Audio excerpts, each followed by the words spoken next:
I know that with CRECS Lab, you are supporting organizations in putting EDI from aspiration to action, as I said. How is neurodiversity usually approached in organizations?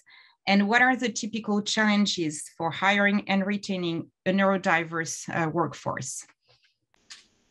Thank you, Virginia, and thank you everyone for being here. I truly appreciate you being here today. I understand that our time is so valuable, especially now. This is valuable real estate, especially midday when it's either up or down from here. So I appreciate your time and your participation here.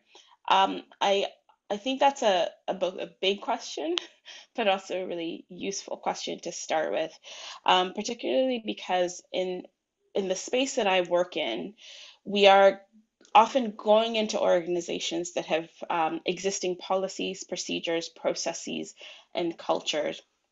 And what we find is similar to every aspect of EDI, although we like to really move with an intense level of specificity around who we are building for and what their specific challenges are. But across the board, something we find is this focus on the more intangible aspects of how to build in equity, how to build in accessibility, and how to support folks who are coming in from different intersections through their identity.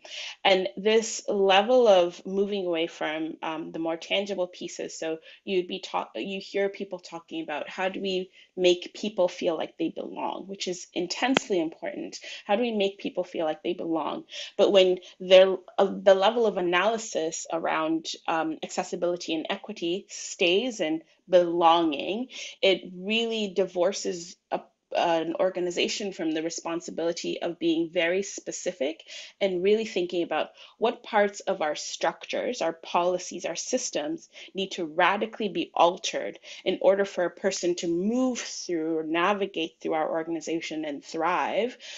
And then also, how do we need to ensure that we're being as flexible, as open as possible, and also building enough trust that a person can then say, these systems, are great overall, but these are my specific needs in order to, again, navigate the organization and thrive.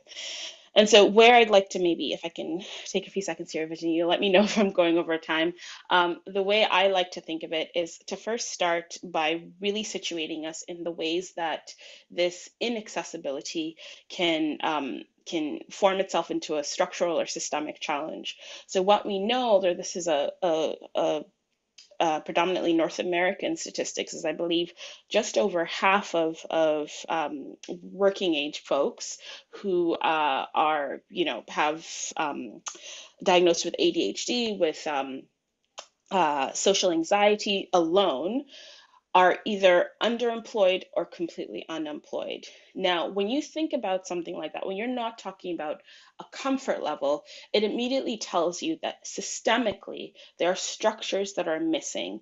And we are starting from not even when a person is in an organization, but just the pathway takes to enter an organization. And again, this cannot be about, what do they, do we need to say, oh, do we need to provide, you'll hear a lot of organizations who say, oh, there's a problem, let's have pizza parties, let's, rather than really looking structurally at what parts of our systems create barriers to access and participation right from the beginning. And when you start to break it down like that, again, starting right from the point at which a person who may be neurodivergent is beginning to engage with your organizational systems around recruitment, for instance.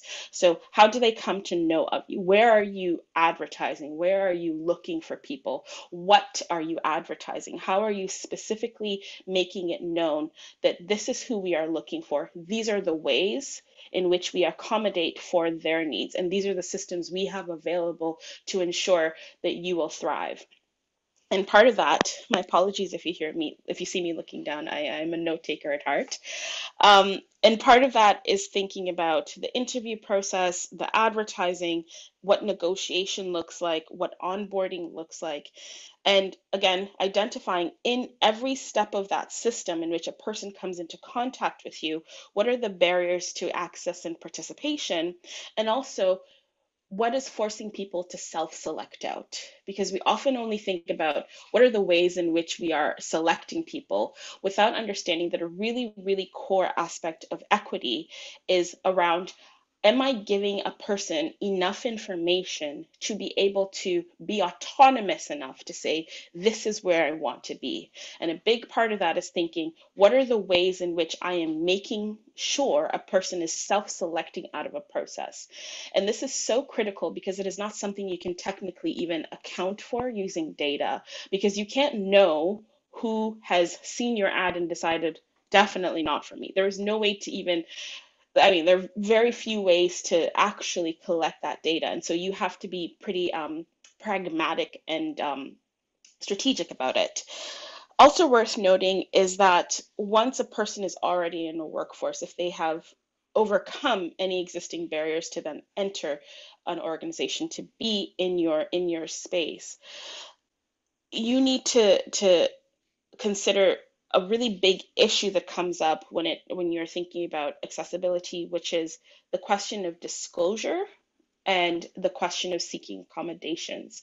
Again, this can be looked at both from a systems level, which is what you can do proactively, and then what you can do responsibly. So proactively really lives in that area of policies and procedures in the way you work. So for instance, when we talk about neurodiversity, and Virginie had asked around the challenges. A challenge is that when you're talking about neurodiversity, that key piece there is diversity. Folks who are fallen within this in this categorization, their needs, their desires, how they want to navigate a space looks so vastly different that you can't say we did this thing, so that should cover everyone who is neurodivergent. There's really no way in the world to be able to do that. However, from a systems level, you need to rely on existing data. You need to rely on existing knowledge to say, at a baseline, in terms of being proactive, what do we need to set in place? That is going to include, again, your policies and procedures. And when we talk about policies and procedures, we mean things like, from a systems level, what are the ways in which we are assessing performance? And how is this a barrier to upward mobility for someone who is neurodivergent?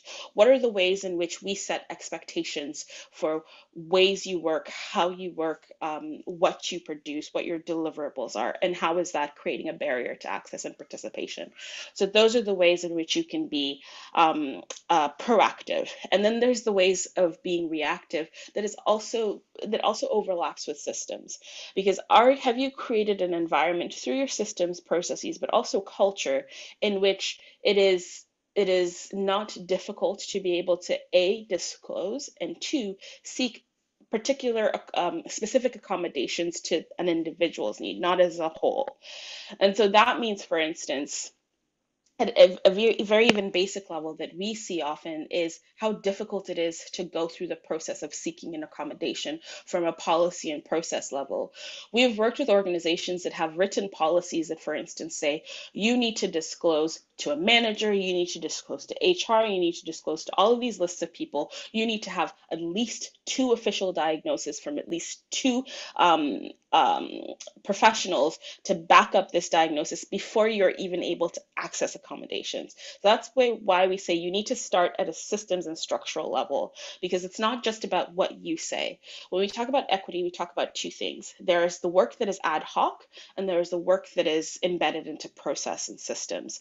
The ad hoc, although it can be well-meaning, means that any kind of equity building is dependent on an individual person, and it's dependent on me being in the seat and me being in control of everything. But what happens if I leave?